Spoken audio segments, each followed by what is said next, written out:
Salut Diop du mouvement Carbone 14, chargé de communication plus exactement. Carbone 14, comme vous le savez très bien, c'est un mouvement estudiantin, apolitique surtout et citoyen qui œuvre, qui a comme vocation première la promotion de la production intellectuelle du grand professeur Cheikh Anta Diop. Nous sommes dans cette logique depuis quelques années.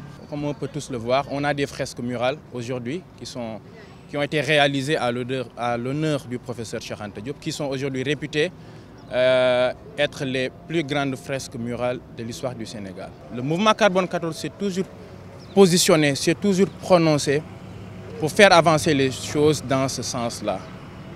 Promouvoir surtout la production, le legs de Cheikh Anta Diop. Alors si on fait une lecture beaucoup plus approfondie de ces deux fresques, on se rend compte que ça révèle beaucoup de choses, surtout par rapport au choix des couleurs. On ne va pas entrer dans les détails, on n'est pas artiste, mais une lecture littéraire quand même nous permet de savoir qu'il y a beaucoup de choses. Alors on invite surtout les étudiants à aller au-delà de la forme. C'est joli à voir la forme, mais le fond, il y a un message qu'on veut faire passer, qu'on veut véhiculer. C'est extrêmement important, surtout. De l'autre côté, on a la couleur jaune qui symbolise, qui veut dire que le fruit aujourd'hui est mûr. Cheikh Anta invite aujourd'hui les jeunes à aller cueillir ce fruit-là et à aller au-delà de ce qu'il a eu à faire dans toute sa vie. Et il le dit dans une de ses productions que je serais l'homme le plus heureux si des jeunes chercheurs intellectuels allaient se former, même si c'est pour revenir plus tard me contredire. Alors je pense que le message est très clair. C'est Cheikh Anta qui l'a dit, comme je l'ai dit tout à l'heure, qu'il valorise la critique.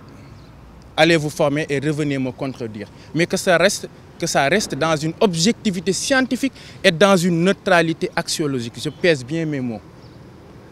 Alors, contextualisons les choses et soyons clairs que ça ne soit pas considéré comme des prétextes, pris comme des prétextes d'un côté comme de l'autre, pour dénigrer aujourd'hui la production intellectuelle de Cheikh Anta Diop. Nous, on ne le permettra pas. Alors, que ça soit très clair, je pense, et c'est clair. Aux États-Unis, le 4 avril est considéré aujourd'hui comme Cheikh Anta Diop's Day, la journée qui est dédiée à Cheikh Anta Diop. Depuis 1985, on a tous regardé la conférence, depuis 1985 à Morehouse College. Aujourd'hui, quelqu'un en a parlé tout à l'heure, aujourd'hui, le 7 février, au Sénégal, qui coïncide avec l'anniversaire de la disparition du professeur Cheikh Anta Diop, c'est presque la léthargie sur toute la ligne, mis à part le mouvement Carbone 14 qui essaie de faire des activités, qui n'essaie même plus qui fait des activités. Alors le message qu'on veut lancer aujourd'hui et qu'on exige au niveau des autorités universitaires comme des autorités étatiques, c'est que le 7 février aujourd'hui soit érigé comme journée qui est dédiée sur toute la ligne au professeur Cheikh Anta Diop. Cheikh Anta Diop Day, le 7 février, l'anniversaire de sa disparition. Alors nous, c'est le message qu'on veut faire passer aujourd'hui, qu'on va lancer aujourd'hui à l'endroit de nos concitoyens, à l'endroit de nos camarades étudiants et surtout à l'endroit des autorités.